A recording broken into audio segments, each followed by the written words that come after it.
पूजा घर में रखा लौटा पैसे को राख बना देता है। भूल कर भी यह गलती ना करे वरना पूरा घर हो जाता है बर्बाद। आप सभी ने भी अधिकांश लोगों के पूजा मंदिर में एक लोटा जल भरा हुआ जरूर देखा होगा।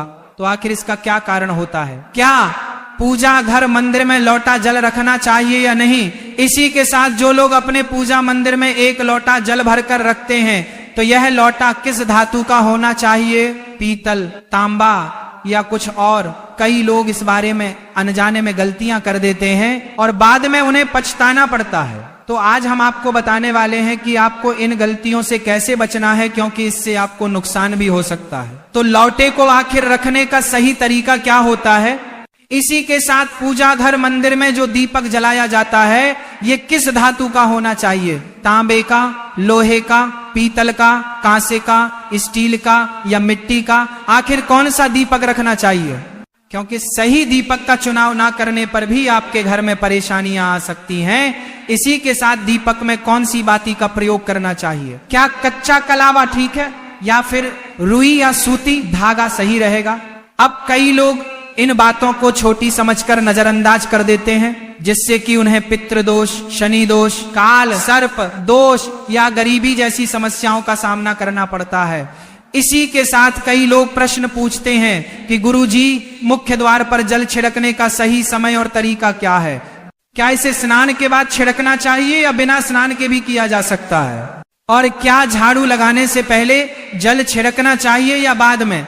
एक और सवाल है जो अक्सर पूछा जाता है, वह है कि क्या राजस वाला धर्म यानी कि पीरियड्स के दौरान मुख्य द्वार पर जल छिड़क सकते हैं या दीपदान कर सकते हैं? और जब मुख्य द्वार पर जल चढ़ाएं तो इसे अंदर की तरफ से चढ़ाएं या बाहर की तरफ से? फ्लैट या किराए के घर में रहने वाले लोग भी पूछते हैं कि गुरुजी, मुख्य द्वार पर दीपदान और जल छिड़कने का सही तरीका क्या है? तो आज की कथा इन्हीं सवालों पर है। तो सबसे पहले जान लेते हैं कि पूजा घर मंदिर में जलने वाला दीपक किस पदार्थ का होना चाहिए? लोहे का, तांबे का, पीतल का, कांसे का, स्टील का या मिट्टी का?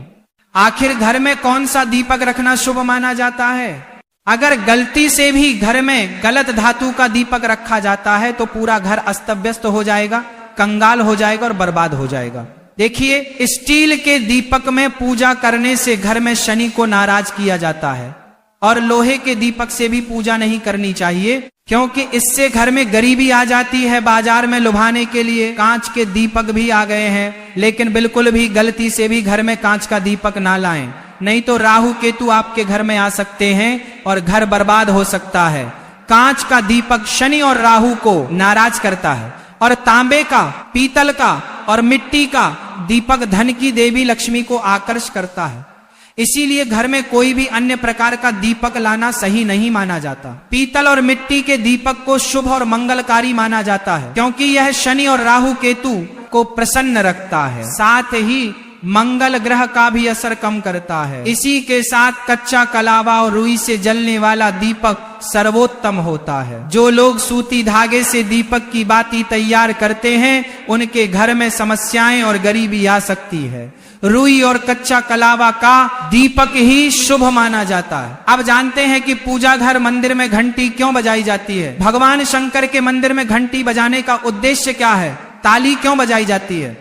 तो शास्त्रों के अनुसार जब भी आप मंदिर में या घर के पूजा मंदिर में घंटी बजाते हैं तो शिव महापुराण, लिंग पुराण और विष्णु पुराण में कहा गया है कि घंटी का नाद करते ही जितने तीर्थ है साधक जो साधना कर रहे हैं, जप और तप हो रहे हैं, जितने दान किए जा रहे हैं, उन सभी का पुण्य फल उस समय आपके खाते में जमा हो जाता है। अब मंदिर में ताली बजाने का महत्व भी समझिए। जब लोग भजन कर रहे होते हैं, साधना में होते हैं, अभिषेक कर रहे होते हैं या पूजा में व्यस्त होते हैं, तो 3 बार ताली बजाने से उनका पूरा पुण्य हमारे खाते में आ जाता है, जिससे हमारा भाग्य उज्जवल हो जाता है। एक महत्वपूर्ण बात यह है कि घर में गरुड़ घंटी का नाद करना बेहद शुभ माना जाता है, मगर बच्चों को खेल के तौर पर घंटी नहीं दी जाती, क्योंकि घंटी का नाद करते समय सभी का पुण्य हमारे खाते में आ जाता है।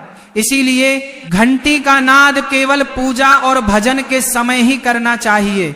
इसे खेल खिलौने के रूप में ना लें। मंदिर में घंटी बजाने का तरीका भी महत्वपूर्ण है। यह हमेशा प्रेम और श्रद्धा से बजानी चाहिए, ना कि जोर जोर से। कई बार लोग मंदिर का पट बंद होने के बाद भी घंटी बजा देते हैं, जिससे पाप लगता है। तो अगर भगवान मंदिर में विश्राम कर रहे हैं तो उस समय घंटी बजाना घोर पाप माना जाता है। मंदिर बंद होने पर घंटी को रस्सी से बांध दिया जाता है ताकि वह ना बजे। घंटी बजाने का सबसे शुभ समय सुबह 4 बजे से लेकर 11 बजे तक होता है, क्योंकि यह समय अत्यंत मंगलकारी होता है। इसके अलावा शाम 6 बजे से रात 11 बजे से पहले भी घंटी बजाई जा सकती है। रात 12 बजे के बाद मंदिर के पट बंद कर दिए जाते हैं और देवी देवता विश्राम करते हैं। इस समय घंटी बजाना पुण्य के बजाय पाप का कारण बन सकता है। अब कई लोगों का प्रश्न रहता है कि गुरुजी मंदिर में जल क्यों रखा जाता है? तो इस जल को अमृत माना जाता है और यह देवी देवताओं के लिए विशेष महत्व रखता है, क्योंकि मंदिर में 1 लोटा जल रखना उतना ही आवश्यक है जितना कि आप रोजाना भोजन करते हैं। जब हम भगवान की पूजा करते हैं तो तांबे या पीतल के पात्र में 1 लोटा जल जरूर रखना चाहिए। यह जल एक सागर की तरह होता है और हमारे जीवन के दुखों को समाप्त करने में मदद करता है। यदि कोई व्यक्ति भगवान को रोजाना भोजन नहीं करा सकता तो वह मंदिर में 1 लोटा जल रख सकता है, जिससे उसकी पूजा पूरी होती है, ताकि भगवान इसे ग्रहण करें और यह जल रूपी प्रसाद अगले दिन सुबह आप प्रसाद समझकर ग्रहण करें। लेकिन याद रखें, मंदिर में रखा जल कभी भी तुलसी में अर्पित नहीं करना चाहिए, क्योंकि यह जल सभी देवी देवता ग्रहण करते हैं।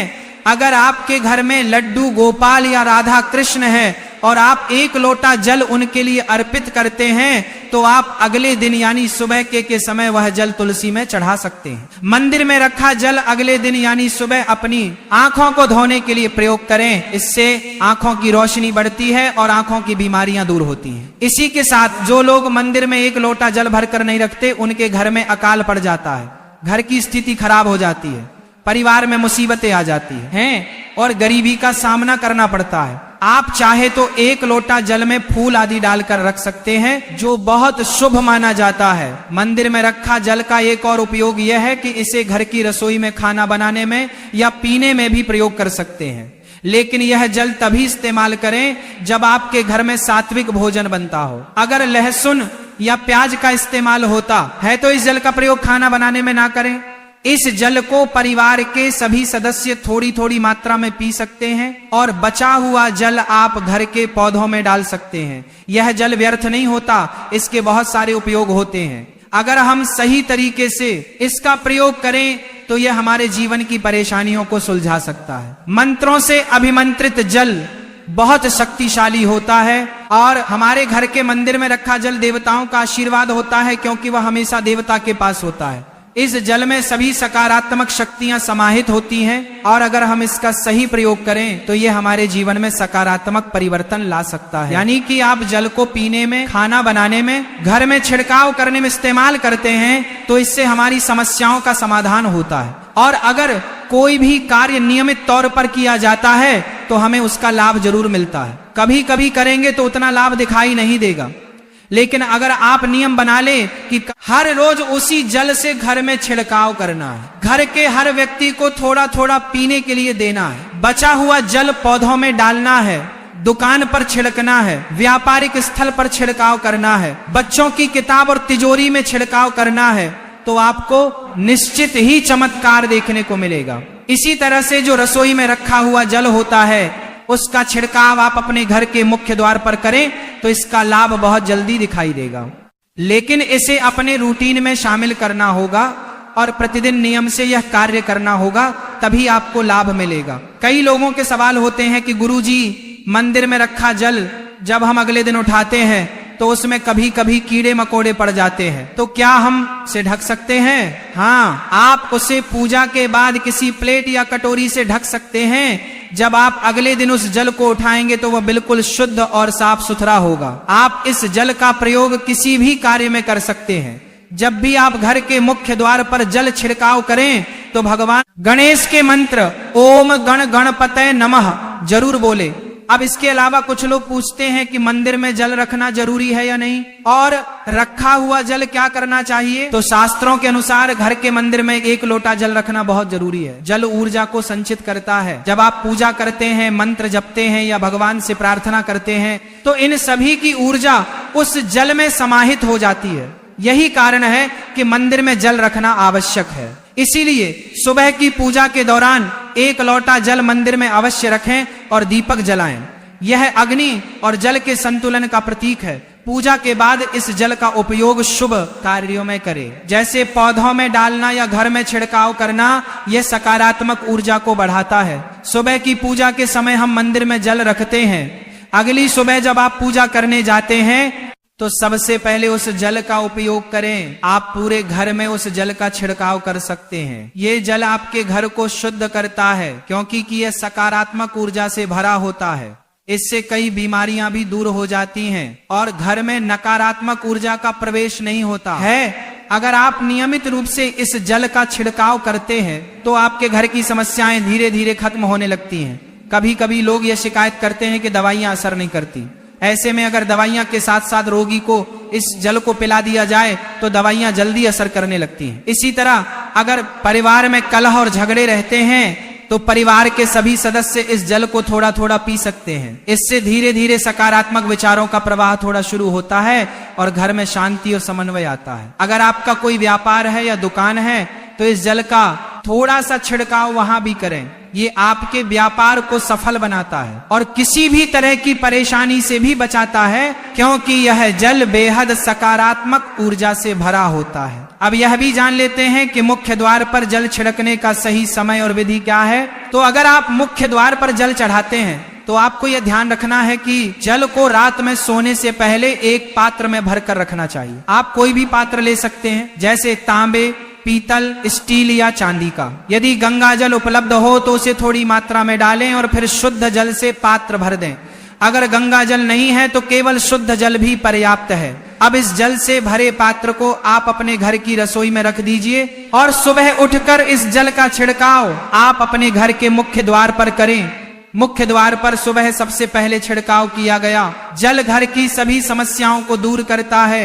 यदि आप नकारात्मक ऊर्जा, मानसिक परेशानी, आर्थिक तंगी या वास्तु दोष से परेशान हैं तो यह उपाय परेशान आपकी मदद करेगा। रसोई में रखा जल मुख्य द्वार पर छिड़कने से आपके घर की परेशानियां समाप्त हो सकती हैं। यह उपाय न केवल वास्तु दोष और पितृदोष को समाप्त करता है, बल्कि तंत्र मंत्र या बुरी नजर के प्रभाव को भी खत्म करने में सहायक है। इस उपाय को नियमित करने से घर में सुख समृद्धि बनी रहती है और बीमारियों से भी मुक्ति मिलती है।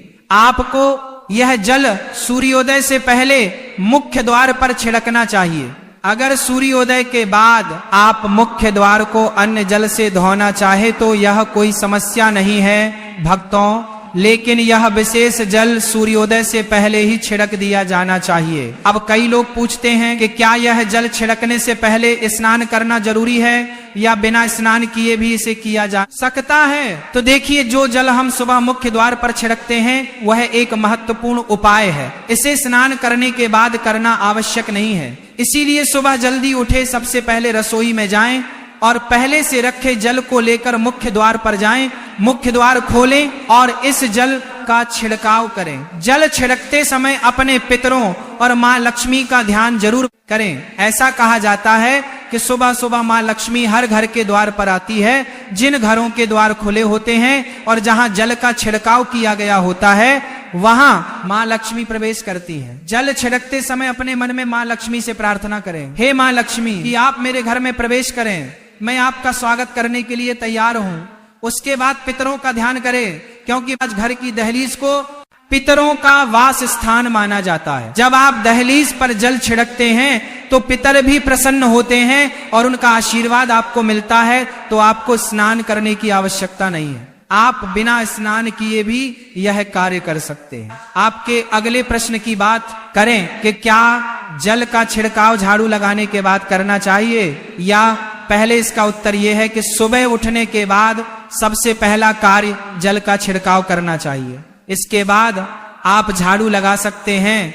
सुबह उठते ही सबसे पहले बिस्तर पर बैठकर अपने दोनों हथेलियों को देखें और मां लक्ष्मी का ध्यान करें। फिर दोनों हाथ जोड़कर देवी देवताओं को प्रणाम करें। इसके बाद हाथ से धरती माता को स्पर्श कर प्रणाम करें और धीरे से अपना दाहिना पांव जमीन पर रखें। फिर रसोई में जाकर जल लें और मुख्य द्वार पर जल छिड़क दें। जल छिड़कते समय मां लक्ष्मी और भगवान विष्णु का ध्यान अवश्य करें। अब उसके बाद आप अपने घर के अंदर आकर अपनी दिनचर्या जैसे झाड़ू लगाना, स्नान करना आदि कर सकते हैं। अब कुछ लोगों का यह सवाल होता है कि क्या जल छिड़कने के बाद मुख्य द्वार की सफाई की जा सकती है? तो हाँ, आप ऐसा कर सकते हैं।